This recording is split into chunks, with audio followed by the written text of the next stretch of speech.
Assalamualaikum warahmatullahi wabarakatuh. Hai teman-teman, perkenalkan nama saya Aisyah Haryanto, mahasiswa PGMI Universitas Muhammadiyah Riau. Nah, pada kesempatan kali ini Aisyah akan menjelaskan materi tentang perencanaan pembelajaran. Di sini ada 8 materi atau 8 subtopik yang akan Aisyah bahas. Yang pertama yaitu konsep dasar perencanaan pembelajaran. Perencanaan pembelajaran ini terdiri dari dua penggalan kata. Yang pertama perencanaan, yang kedua pembelajaran. Yang pertama perencanaan. Perencanaan dalam arti yang sederhananya dapat dijelaskan sebagai suatu proses mempersiapkan hal-hal yang akan dikerjakan pada waktu yang akan datang untuk mencapai suatu tujuan yang telah ditetapkan terlebih dahulu. Yang kedua pembelajaran. Pembelajaran sebagai suatu proses yang dilakukan oleh para guru dalam membimbing, membantu, dan mengarahkan peserta didik untuk memiliki pengalaman belajar. Dengan kata lain, pembelajaran adalah suatu cara bagaimana mempersiapkan pengalaman belajar bagi peserta didik. Nah, jadi apa sih yang dimaksud dengan perencanaan pembelajaran itu? Perencanaan pembelajaran adalah proses pengambilan keputusan hasil berpikir secara rasional tentang sasaran dan tujuan pembelajaran tertentu, yakni perubahan perilaku serta rangkaian kegiatan yang harus dilaksanakan sebagai upaya pencapaian tujuan tersebut dengan memanfaatkan segala potensi dan sumber belajar yang ada. Kemudian ada urgensi perencanaan pembelajaran. Yang pertama yaitu pembelajaran merupakan proses yang bertujuan. Yang kedua, pembelajaran merupakan proses kerjasama. Yang ketiga, proses pembelajaran itu adalah proses yang kompleks. Dan yang keempat, proses pembelajaran akan efektif manakala memanfaatkan berbagai sarana dan prasarana yang tersedia, termasuk memanfaatkan berbagai sumber belajar. Selanjutnya ada prinsip dan karakteristik perencanaan pembelajaran. Terdapat 4 prinsip. Yang pertama yaitu prinsip perkembangan, yang kedua prinsip perbedaan individu, yang ketiga prinsip minat dan kebutuhan anak, dan yang keempat prinsip motivasi. Selanjutnya manfaat dan fungsi perencanaan. Yang pertama, manfaat perencanaan belajar, yaitu 1. Melalui proses perencanaan yang matang, maka akan terhindar dari keberhasilan yang bersifat untung-untungan. Artinya, perencanaan yang matang dan akurat maka akan mampu memprediksi seberapa besar keberhasilan yang akan dapat dicapai. Yang kedua, manfaatnya yaitu sebagai alat untuk memecahkan masalah. Yang ketiga, untuk memanfaatkan berbagai sumber belajar secara tepat. Yang keempat, perencanaan akan dapat membuat pembelajaran berlangsung secara sistematis. Artinya, proses pembelajaran tidak akan berlangsung seadanya, akan tetapi akan berlangsung secara terarah dan terorganisir. Kemudian, fungsi perencanaan pembelajaran. Yang pertama yaitu fungsi kreatif, yang kedua fungsi inovatif, yang ketiga fungsi selektif, fungsi komunikatif, fungsi prediktif, fungsi akurasi, fungsi pencapaian tujuan, dan fungsi kontrol. Selanjutnya kriteria penyusunan pembelajaran. Ada 6. Yang pertama signifikansi, yang kedua relevan, yang ketiga kepastian, yang keempat adaptabilitas, 5 kesederhanaan, dan yang keenam prediktif. Kemudian pendekatan sistem dalam perencanaan pembelajaran. Pendekatan sistem merupakan cara berpikir menurut sistem yang bersifat sistematis dan menyeluruh, melibatkan semua komponen-komponen yang terdapat dalam sistem untuk mencapai tujuan. Dilihat dari konsep pendekatan sistem bahwa subsistem yang terdapat dalam perencanaan pembelajaran ini meliputi yang pertama komponen tujuan pembelajaran, yang kedua komponen materi atau bahan pembelajaran, Yang ketiga, komponen metode pembelajaran. Yang keempat, komponen media pembelajaran. Yang kelima, komponen sumber belajar. Dan yang terakhir yaitu komponen penilaian hasil belajar. Materi yang kedua yaitu ada model perencanaan pembelajaran. Nah, sebelumnya kita akan mengetahui apa itu model. Model adalah sebuah rangkaian hubungan yang logis, baik dalam bentuk kuantitatif maupun kualitatif, yang mengaitkan ciri-ciri realitas yang relevan secara bersama dengan apa yang menjadi perhatian kita. Dengan demikian, dalam sebuah model akan tergandung sejumlah komponen yang menjadi ciri dari suatu realita dan yang saling berhubungan secara logis. Yang pertama, model Performance Based Teacher Education atau yang disingkat dengan model PBTE. Model perencanaan pembelajaran PBTE ini merupakan pengembangan program pembelajaran yang dilaksanakan dengan pendekatan sistematik. Pendekatan ini mempertimbangkan semua faktor dan komponen-komponen yang ada sehingga pelaksanaan program akan berjalan secara efisien dan efektif. Yang kedua ada model Dick, Carey and Carey.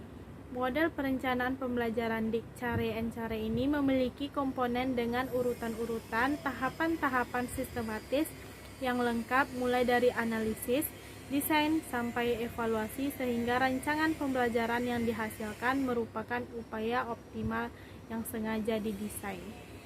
Kemudian ada model perencanaan pembelajaran sistematif, kemudian model perencanaan pembelajaran Davis. Model perencanaan pembelajaran Davis ini terdiri dari 5 tahapan yang harus dilakukan sedemikian rupa dan semuanya bagaikan komponen-komponen sistem yang terpadu secara menyeluruh. Yang pertama yaitu penetapan status sistem pembelajaran, yang kedua perumusan tujuan pembelajaran, yang ketiga perencanaan dan pelaksanaan evaluasi, yang keempat pendeskripsian dan pengkajian tugas, dan yang kelima pelaksanaan prinsip-prinsip belajar. Kemudian ada model DSIPK. Model DSIPK adalah gambaran proses rancangan sistematif tentang pengembangan pembelajaran baik mengenai proses maupun pembelajaran yang sesuai dengan kebutuhan dalam upaya pencapaian kompetensi. Materi yang ketiga yaitu tujuan perencanaan pembelajaran. Tujuan pembelajaran berkaitan erat dengan hasil belajar yang akan mengarahkan kepada sasaran yang akan dicapai siswa. Dalam hal ini, hasil belajar yang akan dicapai dalam bentuk pengetahuan, sikap, dan psikomotorik. Kemudian rasionalitas. Terdapat beberapa rasionalitas perlunya dirumuskan tujuan pembelajaran dalam merancang suatu program pembelajaran. Yang pertama yaitu rumusan tujuan pembelajaran yang jelas dapat digunakan untuk mengevaluasi efektivitas keberhasilan proses pembelajaran. Yang kedua, tujuan pembelajaran dapat digunakan sebagai pedoman dan panduan kegiatan belajar siswa. Yang ketiga, tujuan pembelajaran dapat membantu dalam mendesain sistem pembelajaran. Dan yang keempat, tujuan pembelajaran dapat digunakan sebagai kontrol dalam menentukan batas-batas dan kualitas pembelajaran. Selanjutnya ada manfaat. Manfaat atau kegunaan tujuan pembelajaran memungkinkan guru tahu secara tepat tingkah laku siswa yang bagaimana yang diinginkan untuk berhasilnya suatu pembelajaran. Secara spesifik, manfaat atau kegunaan tujuan pembelajaran ini dapat dilihat dari perspektif peserta didik dan perspektif pengajar.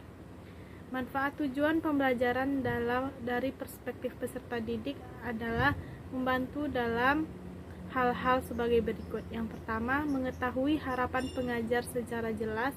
Yang kedua, menjadi pedoman untuk fokus belajar. Yang ketiga, mengetahui indikator-indikator yang jelas untuk mengukur keberhasilan. Selanjutnya, manfaat tujuan pembelajaran dari perspektif pengajar adalah membantu hal-hal sebagai berikut. Yang pertama, proses perencanaan pembelajaran seperti memilih dan menentukan strategi pembelajaran yang tepat, teknik pengukuran dan evaluasi pembelajaran yang benar. Yang kedua, Membuat feedback dan evaluasi menjadi sangat jelas dan terarah. Yang ketiga, tujuan pembelajaran adalah cara yang berguna untuk mengkomunikasikan tidak hanya bagi siswa atau mahasiswa, tetapi juga bagi pengajar yang mengajar mata pelajaran yang sama atau mata pelajaran lanjutan. Dan yang keempat, memberikan sarana atau alat untuk mengukur sejauh mana belajar level lebih tinggi dimasukkan dalam suatu desain mata pelajaran. Selanjutnya ada taksonomi. Taksonomi tujuan pembelajaran adalah klasifikasi tujuan pembelajaran berdasarkan domain pengetahuan, sikap, dan keterampilan yang diidentifikasi dalam 3 domain, yaitu kognitif, afektif, dan psikomotorik. Tujuan pembelajaran yang dapat digolongkan berdasarkan taksonominya membantu guru untuk melihat tujuan itu secara khusus. Selanjutnya ada rumusan tujuan pembelajaran.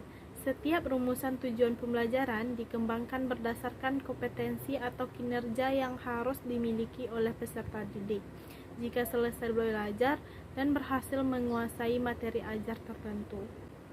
Menurut Sanjaya, terdapat 4 komponen pokok yang harus tampak dalam rumusan tujuan pembelajaran, yaitu yang pertama, siapa yang belajar atau yang diharapkan dapat mencapai tujuan pembelajaran atau mencapai hasil belajar itu. Yang kedua, tingkah laku atau hasil belajar yang bagaimana yang diharapkan dapat dicapai itu. Yang ketiga, dalam kondisi yang bagaimana hasil belajar itu dapat ditampilkan. Dan yang keempat, seberapa jauh hasil belajar itu bisa diperoleh. Materi yang keempat ada materi pembelajaran. Materi pembelajaran adalah segala sesuatu yang menjadi isi kurikulum yang harus dikuasai siswa sesuai dengan kompetensi dasar dalam rangka pencapaian standar kompetensi setiap mata pelajaran dalam satuan pendidikan tertentu. Dalam konteks tertentu, materi pelajaran merupakan inti dalam proses pembelajaran. Artinya, sering terjadi proses pembelajaran diartikan sebagai proses penyampaian materi. Hal ini dibenarkan manakala tujuan utama pembelajaran adalah penguasaan materi pembelajaran. Selanjutnya, jenis materi pembelajaran. Ada 4. Yang pertama yaitu fakta. Fakta adalah sifat dari suatu gejala, peristiwa, benda yang wujudnya dapat ditangkap oleh panca indera. Fakta merupakan pengetahuan yang berhubungan dengan data-data spesifik, baik yang telah maupun yang sedang terjadi yang dapat diuji atau diobservasi. Yang kedua ada konsep. Konsep adalah kategori atau ragam yang menunjukkan kesamaan atau kemiripan gagasan, kejadian, objek, atau kebendaan. Yang ketiga ada prinsip. Prinsip menyangkut hukum sebab akibat dengan sifat hubungan korelasi untuk menginterpretasi kejadian khusus. Yang keempat ada prosedur. Prosedur adalah isi atau materi tentang pelaksanaan suatu pekerjaan atau tugas yang berurutan. Selanjutnya ada kriteria pemilihan. Kriteria pemilihan materi pelajaran yang akan dikembangkan dalam sistem pembelajaran yaitu yang pertama kriteria tujuan pembelajaran, yang kedua materi pelajaran supaya terjabar, yang ketiga relevan dengan kebutuhan siswa, yang keempat kesesuaian dengan kondisi masyarakat, yang kelima materi pelajaran mengandung segi-segi etik, dan yang terakhir materi pelajaran tersusun dalam ruang lingkup dan urutan yang sistematik dan logis. Selanjutnya ada pengembangan materi. Yang pertama, sumber dan pendekatan. Materi pembelajaran dapat ditemukan dari berbagai sumber seperti buku pelajaran, majalah, jurnal, koran internet, media, audiovisual, dan sebagainya. Materi pelajaran yang sudah ditentukan ruang lingkup serta kedalamannya dapat diurutkan melalui 2 pendekatan. Yang pertama, pendekatan prosedural, yang kedua, pendekatan hierarkis. Yang kedua, prinsip pengembangan terdiri dari yang pertama, kesesuaian dan relevansi, yang kedua, keajengan atau konsistensi, dan yang ketiga, kecukupan. Yang ketiga, langkah-langkah pengembangan. Langkah-langkah pengembangan materi pembelajaran dapat dilakukan, yaitu yang pertama, mengidentifikasi kompetensi dasar. Yang kedua, mengidentifikasi materi ajar berdasarkan ranah atau dimensi. Dan yang ketiga, menentukan materi yang sesuai dengan kompetensi dasar. Selanjutnya ada pengemasan materi. Pengemasan materi ini terdiri dari yang pertama, prinsip pengemasan. Nah, prinsip pengemasan ini terdiri juga dari yang pertama, kesesuaian dengan tujuan yang harus dicapai. Yang kedua, kesederhanaan. Yang ketiga, unsur-unsur desain pesan. Yang keempat, pengorganisasian materi. Dan yang kelima, petunjuk cara penggunaan. Yang kedua, kriteria pengemasan. Terdapat sejumlah kriteria yang harus diperhatikan agar materi pembelajaran dapat disampaikan bermakna sebagai bahan pembelajaran. Yang pertama yaitu novelty, yang kedua proximity, yang ketiga konflik, dan yang terakhir humor. Yang ketiga ada bentuk-bentuk pengemasan. Materi pembelajaran dapat disajikan dalam berbagai bentuk pengemasan. Di antaranya yaitu materi pelajaran terprogram. Yang kedua, pengemasan materi pembelajaran melalui modul. Dan yang ketiga, pengemasan materi pembelajaran kompilasi. Materi yang kelima yaitu metode pembelajaran. Metode pembelajaran adalah cara-cara yang diambil oleh guru dalam menyajikan materi ajar kepada siswa-siswa. Cara-cara yang diambil tersebut dengan menggunakan cara yang terbaik untuk mencapai tujuan pembelajaran secara efektif dan efisien. Kriteria pemilihan. Oleh karena metode pembelajaran yang akan diterapkan dalam kegiatan pembelajaran di kelas dengan berbagai karakteristik siswa, materi, kondisi lingkungan, dan sebagainya, maka terdapat berbagai faktor yang menjadi kriteria, yang menjadi dasar pertimbangan pemilihan metode mengajar. Yang pertama yaitu berpedoman pada tujuan. Tujuan adalah keinginan yang hendak dicapai dalam setiap interaksi edukatif. Tujuan mampu memberikan garis yang jelas dan pasti kemana kegiatan interaksi edukatif akan dibawa. Yang kedua, perbedaan individual anak didik.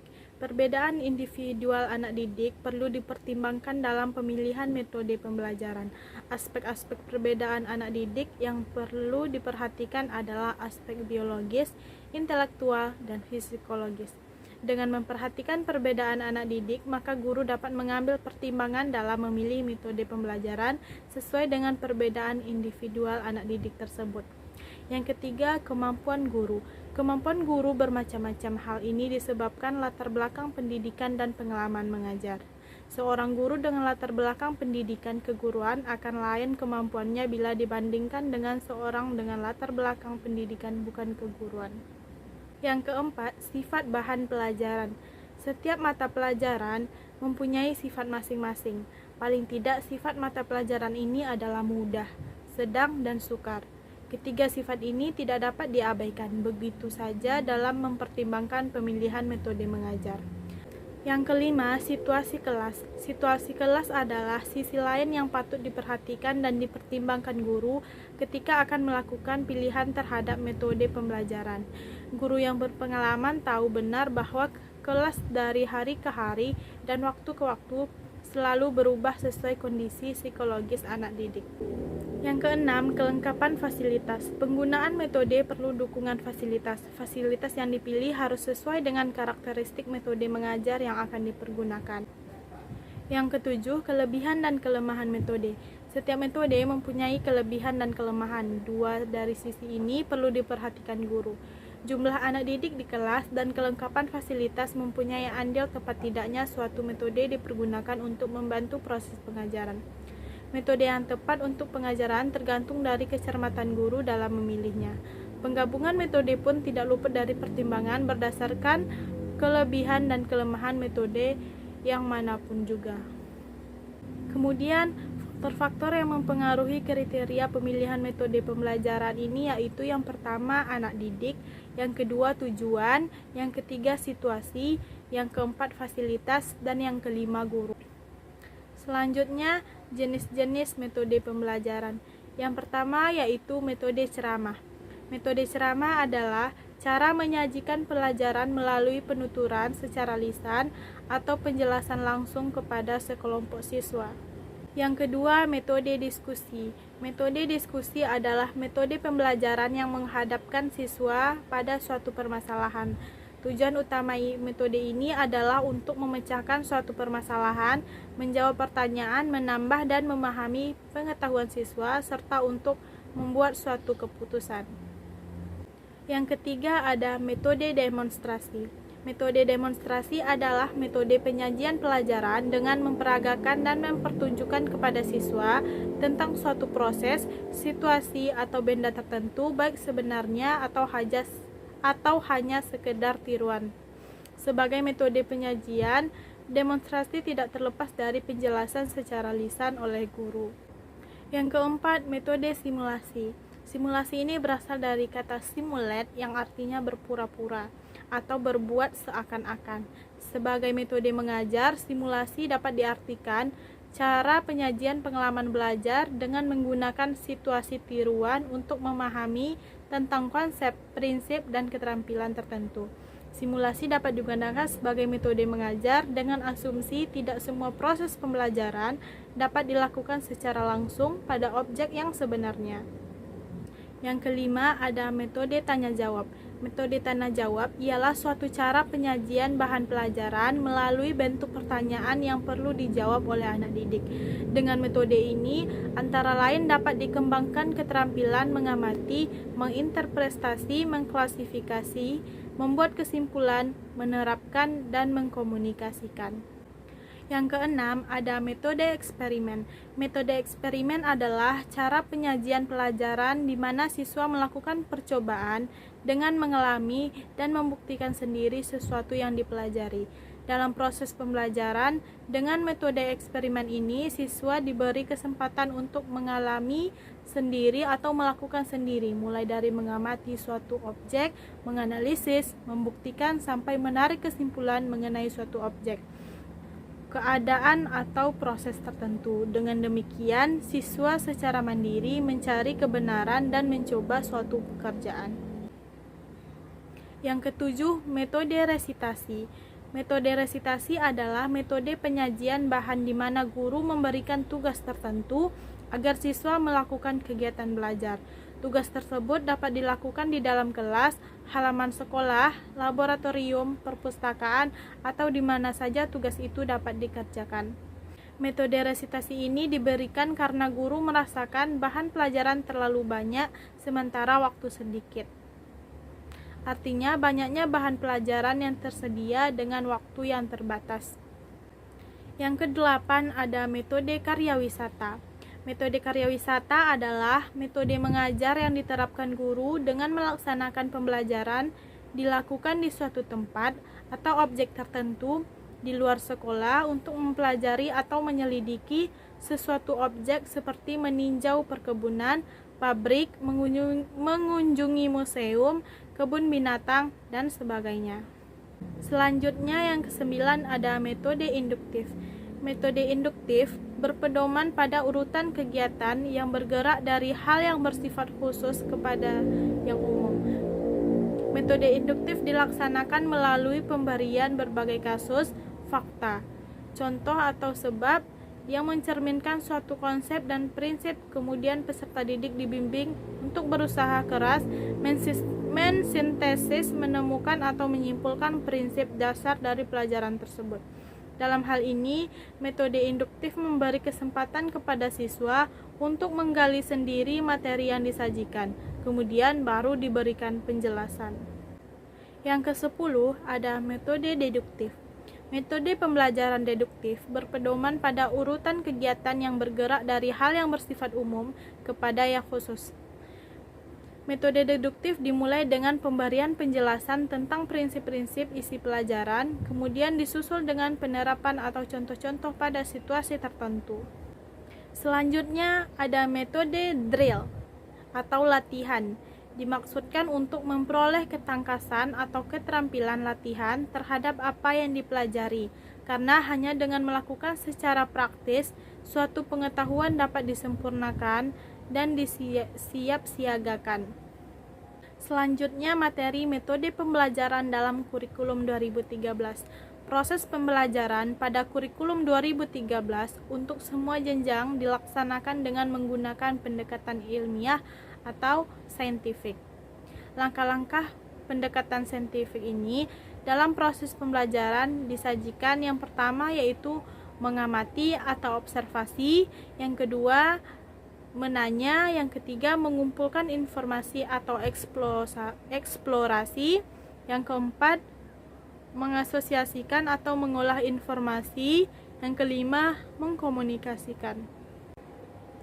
Materi yang keenam yaitu media pembelajaran. Media merupakan segala sesuatu yang dapat diindrai yang berfungsi sebagai perantara, sarana, atau alat untuk terjadinya suatu proses komunikasi. Selanjutnya, media pembelajaran itu merupakan sarana atau alat yang digunakan guru dalam menyampaikan materi pelajaran kepada siswa agar proses pelajaran dapat mencapai tujuan yang ingin dicapai, efektif, efisien, dan berdaya tarik. Selanjutnya, fungsi dan manfaat. Fungsi utama apabila media pembelajaran digunakan untuk perorangan, kelompok, atau pendengar yang besar jumlahnya itu dibagi menjadi 3 fungsi.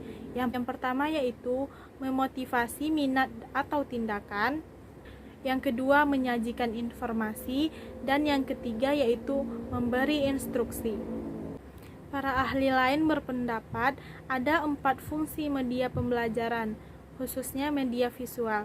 Yang pertama yaitu fungsi atensi, fungsi afektif, fungsi kognitif, dan fungsi kompensatoris. Sedangkan manfaatnya yaitu yang pertama meningkatkan rasa saling pengertian dan simpati dalam kelas, yang kedua membuahkan perubahan signifikan tingkah laku siswa, yang ketiga menunjukkan hubungan antara mata pelajaran, kebutuhan dan minat siswa dengan meningkatnya motivasi belajar siswa, yang keempat membawa kesegaran dan variasi bagi pengalaman belajar siswa, yang kelima membuat hasil belajar lebih bermakna bagi berbagai kemampuan siswa, yang keenam mendorong pemanfaatan yang bermakna dari mata pelajaran dengan jalan melibatkan imajinasi dan partisipasi aktif yang mengakibatkan meningkatnya hasil belajar. Yang ketujuh, memberikan umpan balik yang diperlukan yang dapat membantu siswa menemukan seberapa banyak telah mereka pelajari. Yang kedelapan, melengkapi pengalaman yang kaya dengan pengalaman itu, konsep-konsep yang bermakna dapat dikembangkan. Yang kesembilan, memperluas wawasan dan pengalaman siswa yang mencerminkan pembelajaran non-verbalistik dan membuat generalisasi yang tepat. Dan yang terakhir yaitu meyakinkan diri bahwa urutan dan kejelasan pikiran yang siswa butuhkan jika mereka membangun struktur konsep dan sistem gagasan yang bermakna. Manfaat lainnya yaitu yang pertama, pembelajaran akan lebih menarik perhatian siswa sehingga dapat menumbuhkan motivasi belajar. Yang kedua, bahan pelajaran akan lebih jelas maknanya sehingga dapat lebih dipahami siswa dan memungkinkan menguasai dan mencapai tujuan pembelajaran. Yang ketiga, metode mengajar akan lebih bervariasi, tidak semata-mata komunikasi verbal melalui penuturan kata-kata oleh guru, sehingga siswa tidak bosan dan guru tidak kehabisan tenaga, apalagi kalau guru mengajar setiap jam pelajaran. Dan yang keempat yaitu siswa dapat lebih banyak melakukan kegiatan belajar sebab tidak hanya mendengarkan uraian guru tetapi juga aktivitas lain seperti mengamati, melakukan, mendemonstrasikan, memerankan, dan lain-lain. Kemudian ada karakteristik. Karakteristik ini dibagi menjadi 3. Yang pertama, ciri fiksatif atau fixative property. Ciri fiksatif menggambarkan kemampuan media merekam, menyimpan, melestarikan, dan merekonstruksi suatu peristiwa atau objek. Yang kedua, ciri manipulatif atau manipulative property. Transformasi suatu kejadian atau objek dimungkinkan karena media memiliki ciri manipulatif. Kejadian yang memakan waktu berhari-hari dapat disajikan kepada siswa dalam waktu 2 atau 3 menit dengan teknik pengambilan gambar time-lapse recording. Misalnya bagaimana proses larva menjadi kepompong, kemudian menjadi kupu-kupu dapat dipercepat dengan teknik rekaman time-lapse tersebut. Yang ketiga ada ciri distributif atau distributive property. Ciri distributif dari media memungkinkan suatu objek atau kejadian ditransformasikan melalui ruang dan secara bersamaan kejadian tersebut disajikan kepada sejumlah besar siswa dengan stimulus pengalaman yang relatif sama mengenai kejadian ini. Selanjutnya, klasifikasi media pembelajaran. Yang pertama ada klasifikasi Kemp dan Dayton. Kemp dan Dayton mengklasifikasikan media pembelajaran ke dalam 8 kelompok, yaitu yang pertama ada media cetakan, yang kedua media pajang, yang ketiga overhead transparencies, yang keempat rekaman audio tape, yang kelima slide dan film stress, yang keenam penyajian multi-image, yang ketujuh rekaman, video dan film hidup, dan yang kedelapan komputer. Yang kedua ada klasifikasi Sears dan Glasgow. Sears dan Glasgow mengklasifikasikan media pembelajaran dilihat dari segi perkembangan teknologi yang dibedakan atas 2 kategori luas, yaitu pilihan media tradisional dan pilihan media teknologi mutakhir. Yang ketiga ada klasifikasi Lessing, Pollock, dan Reigelut. Lessing, Pollock, dan Reigelut mengklasifikasikan media pembelajaran ini ke dalam 5 kelompok. Yang pertama ada media berbasis manusia yang terdiri dari guru, instruktur, tutor, main peran, kegiatan kelompok, field trip. Yang kedua ada media berbasis cetak yang terdiri dari buku, penuntun, buku latihan atau workbook, alat bantu kerja, dan handout. Yang ketiga ada media berbasis visual terdiri dari buku, alat bantu kerja, bagan, grafik, peta, gambar, transparansi, dan slide. Yang keempat, media berbasis audiovisual terdiri dari video, film, program, slide tape, dan televisi. Dan yang terakhir, media berbasis komputer. Media berbasis komputer adalah pelajaran dengan bantuan komputer, interaktif video, dan hypertext. Yang keempat ada klasifikasi Sears dan Ritchie. Sears dan Ritchie melakukan klasifikasi media pembelajaran berdasarkan perkembangan teknologi media itu sendiri. Dalam hal ini terdapat 4 klasifikasi media pembelajaran. Yang pertama yaitu media hasil teknologi cetak, yang kedua media hasil teknologi audiovisual, yang ketiga media hasil teknologi yang berdasarkan komputer, dan yang keempat media hasil gabungan teknologi cetak dan komputer. Yang kelima ada klasifikasi Gerlach. Klasifikasi media pembelajaran menurut Gerlach dibagi menjadi 5 kategori. Yang pertama, benda-benda asli dan manusia. Yang kedua, gambar-gambar dan gambar yang disorotkan. Yang ketiga, benda-benda yang didengarkan. Yang keempat, benda-benda cetakan. Dan yang kelima, benda-benda yang dipamerkan. Yang keenam ada klasifikasi Edgar Dale. Edgar Dale mengklasifikasikan media pembelajaran berdasarkan pengalaman belajar peserta didik, yaitu yang bersifat konkret sampai yang bersifat abstrak. Yang pertama yaitu pengalaman melalui lambang kata atau verbal. Yang kedua, pengalaman melalui lambang visual seperti peta, diagram. Yang ketiga, pengalaman melalui gambar seperti foto, album. Yang keempat, pengalaman melalui rekaman, radio, gambar. Yang kelima, pengalaman melalui gambar hidup. Yang keenam, pengalaman melalui televisi. Yang ketujuh, pengalaman melalui pameran. Yang kedelapan, pengalaman melalui studi wisata. Yang kesembilan, pengalaman melalui kegiatan demonstrasi. Yang kesepuluh, pengalaman melalui dramatisasi. Yang kesebelas, pengalaman melalui model atau benda tiruan. Yang ke-12, pengalaman melalui pengalaman langsung bertujuan dan melakukan sendiri. Yang ke-7 ada klasifikasi Hamijaya. Santoso S. Hamijaya mengklasifikasikan media pendidikan menurut penggunaannya. yaitu yang pertama, media pembelajaran yang penggunaannya secara massal meliputi televisi, film slide, dan radio. Yang kedua, media pembelajaran yang penggunaannya secara individual, dan yang ketiga, media pembelajaran pada pendidik modern. Yang kedelapan, ada klasifikasi Birds. Birds mengklasifikasikan media pembelajaran ke dalam tujuan kelas, yaitu yang pertama, kelas 1, media audio, motion visual. Yang kedua, kelas 2, media audio, still visual. Yang ketiga, kelas 3, media audio, semi motion. Yang keempat, kelas 4, media motion ke visual. Yang kelima, kelas 5, media still visual. Yang keenam, kelas 6, media audio. Yang ketujuh, kelas 7, media yang menampilkan simbol-simbol tertentu saja. Kemudian, kriteria pemilihan. Kriteria pemilihan media bersumber dari konsep bahwa media pembelajaran merupakan bagian dari sistem pembelajaran secara keseluruhan. Untuk itu, terdapat beberapa kriteria yang seharusnya menjadi perhatian guru dalam menggunakan media yang akan dipergunakan dalam pembelajaran. Yang pertama yaitu motivasi, yang kedua perbedaan individual, yang ketiga tujuan pembelajaran, yang keempat organisasi isi, yang kelima persiapan sebelum belajar, yang keenam emosi, yang ketujuh partisipasi, yang kedelapan umpan balik, yang kesembilan penguatan, yang kesepuluh latihan dan pengulangan, yang kesebelas penerapan. Selanjutnya pengembangan media. Yang pertama, langkah-langkah pengembangan. Yang pertama yaitu menganalisis kebutuhan dan karakteristik siswa. Yang kedua, merumuskan tujuan instruksional dengan operasional dan khas.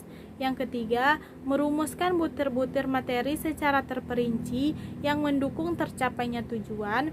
Yang keempat, mengembangkan alat pengukur keberhasilan. Yang kelima, menuliskan naskah media. Dan yang keenam, mengadakan tes dan revisi. Yang kedua yaitu pengembangan media berbasis manusia. Media berbasis manusia merupakan media yang digunakan untuk menyampaikan dan mengkomunikasikan pesan atau informasi. Salah satu contoh yang terkenal yaitu gaya tutorial Socrates. Yang ketiga ada pengembangan media berbasis visual. Media pembelajaran berbasis visual antara lain gambar, grafik, foto, buku teks, buku penuntun, jurnal, majalah, handout, dan sebagainya. Pengembangan media berbasis visual ini hendaknya memperhatikan 6 elemen penting di dalam pengembangannya, yaitu yang pertama, konsistensi, format, organisasi, daya tarik, ukuran huruf, dan penggunaan spasi kosong. Yang keempat, pengembangan media berbasis audio. Media berbasis audio yang dapat dimanfaatkan dalam pembelajaran antara lain radio dan tape recorder. Penggunaan audio dalam pembelajaran dapat digunakan dalam semua fase atau tahapan pembelajaran, mulai dari pengantar atau pembukaan, ketika memperkenalkan topik materi, sampai kepada evaluasi hasil belajar siswa. Selanjutnya ada faktor pendukung keberhasilan. Keberhasilan penggunaan media dalam pembelajaran sangat tergantung kepada berbagai faktor yang melingkupinya. Faktor-faktor tersebut yaitu yang pertama, belajar harus menyenangkan. Yang kedua, interaktivitas. Yang ketiga, kesempatan berlatih harus memotivasi. Yang keempat, tepat dan tersedia feedback. Yang kelima, faktor menuntun dan melatih siswa dengan lingkungan informal. Materi yang ketujuh yaitu sumber belajar. Dalam pemaknaannya yang sederhana, sumber belajar itu adalah buku-buku atau bahan-bahan tercetak lainnya. Pemaknaan seperti ini masih banyak dipahami oleh guru, misalnya dalam program pengajaran yang disusun guru terdapat komponen sumber belajar, maka pada umumnya akan diisi dengan buku teks atau buku wajib yang dianjurkan. Sedangkan dalam arti yang luas, sumber belajar ini adalah segala macam sumber yang ada di luar diri peserta didik dan yang memungkinkan memudahkan terjadinya proses belajar. Selanjutnya, manfaat dari sumber belajar tersebut. Yang pertama yaitu dapat memberikan pengalaman belajar yang lebih konkret dan langsung, misalnya pergi berdama wisata ke pabrik-pabrik, ke pelabuhan, dan lain-lain. Yang kedua, dapat menyajikan sesuatu yang tidak mungkin diadakan, dikunjungi, atau dilihat secara langsung, misalnya model, denah, foto, film, dan lain-lain. Yang ketiga, dapat menambah dan memperluas cakrawala sains yang ada di dalam kelas, misalnya buku teks, foto, film, narasumber, dan lain-lain. Yang keempat, dapat memberikan informasi yang akurat dan terbaru, misalnya buku teks, buku bacaan, majalah, dan lain-lain.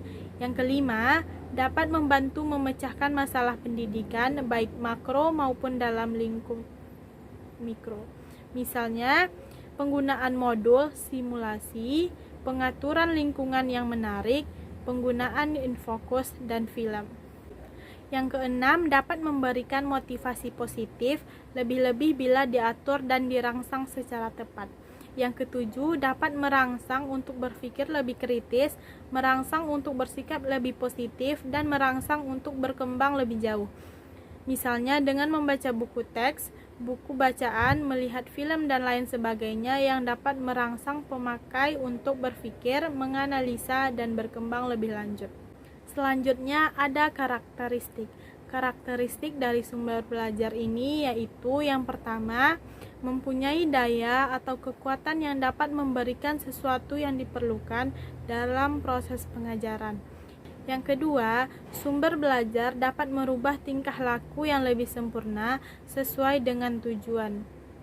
Yang ketiga, sumber belajar dapat dipergunakan secara sendiri-sendiri atau terpisah, tetapi juga dapat dipergunakan secara kombinasi atau gabungan. Yang keempat, sumber belajar dibedakan menjadi dua, yaitu sumber belajar yang dirancang atau by designed dan sumber belajar yang dipakai atau by utilization.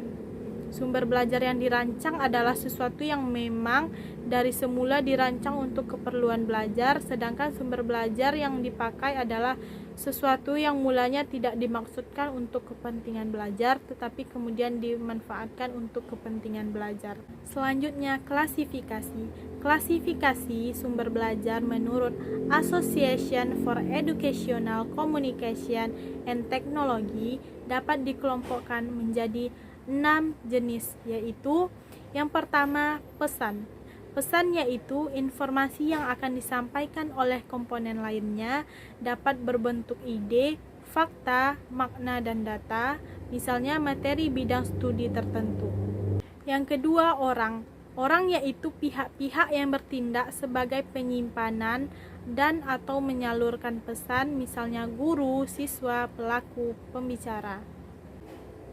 Yang ketiga, bahan. Bahan yaitu barang-barang yang lazim disebut media atau perangkat lunak atau software yang biasanya berisikan pesan untuk disampaikan dengan menggunakan peralatan, dan terkadang bahan itu sendiri sudah merupakan bentuk penyajian, misalnya transparansi, slide, film, piringan hitam, bahan pengajaran terprogram, program pengajaran dengan komputer.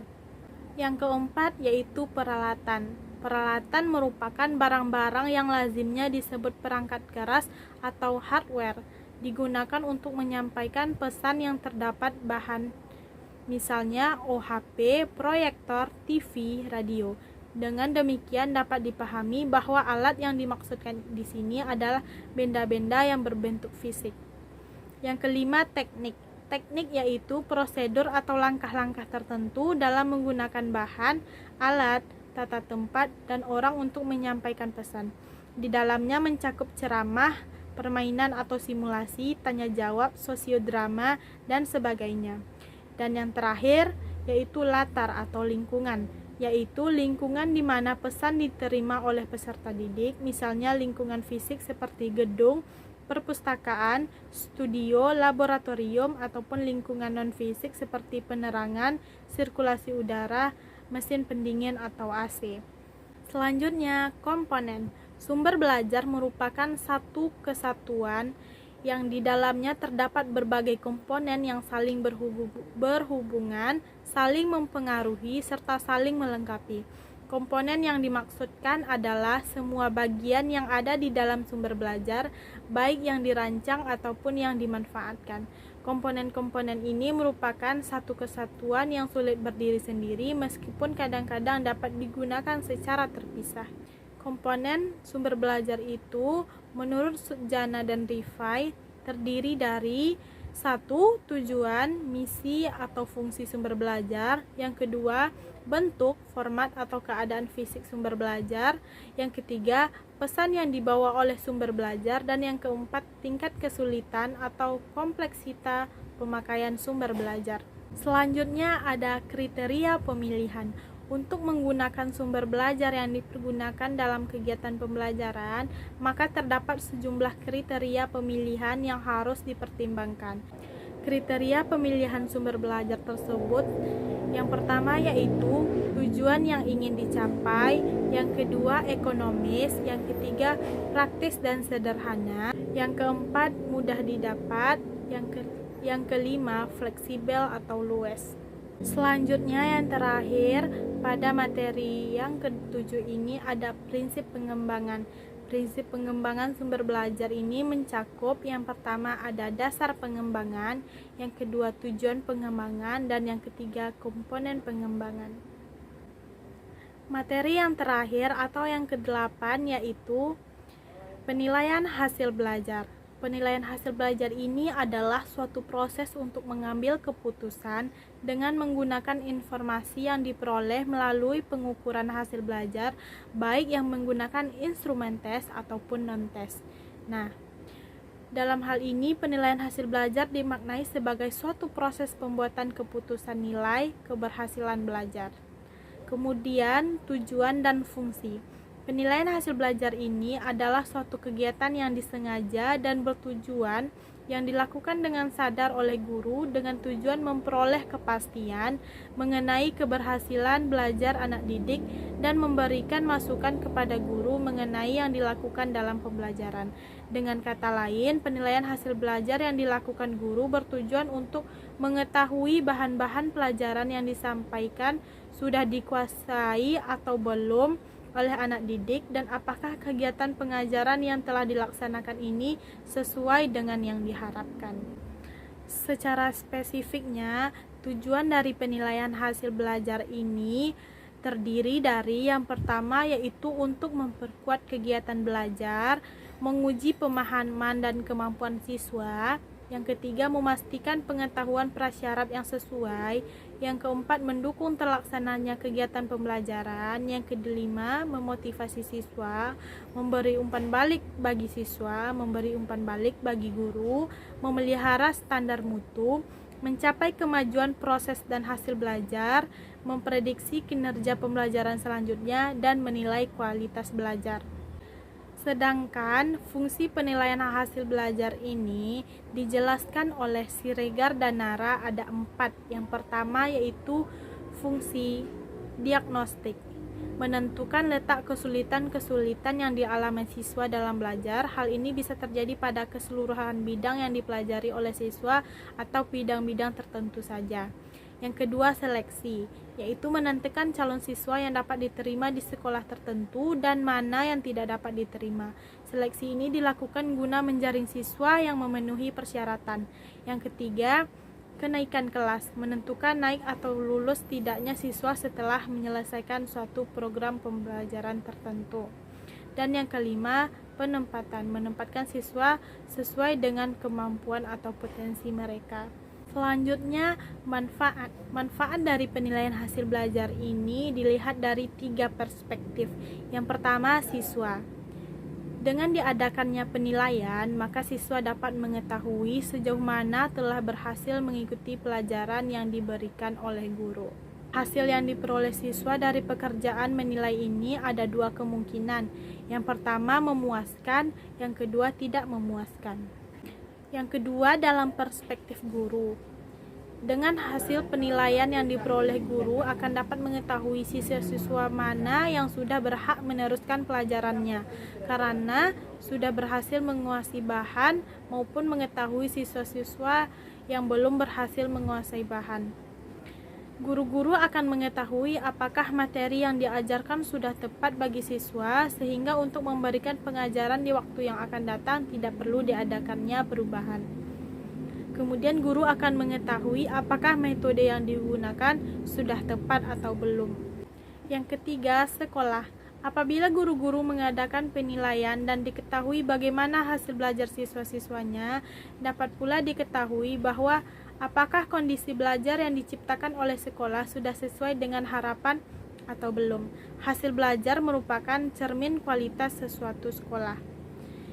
Informasi dari guru tentang tepat tidaknya kurikulum untuk sekolah itu dapat merupakan bahan pertimbangan bagi perencanaan sekolah untuk masa-masa yang akan datang.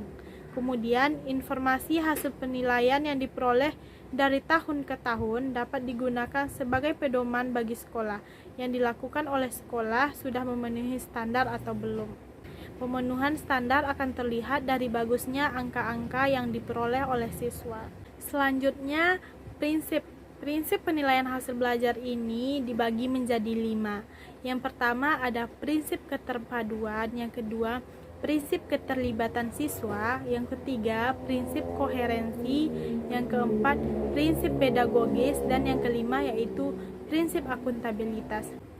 Selanjutnya, penilaian dalam kurikulum 2013. Pada penilaian kurikulum 2013, penilaian hasil belajar dilakukan oleh pendidik memiliki fungsi untuk memantau kemajuan belajar, memantau hasil belajar, dan mendeteksi kebutuhan perbaikan hasil belajar peserta didik secara berkesinambungan.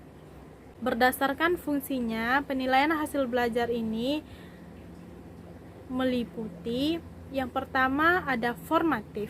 Formatif yaitu memperbaiki kekurangan hasil belajar peserta didik dalam sikap, pengetahuan, dan keterampilan pada setiap kegiatan penilaian selama proses pembelajaran dalam satu semester, sesuai dengan prinsip kurikulum 2013 agar peserta didik tahu, mampu, dan mau.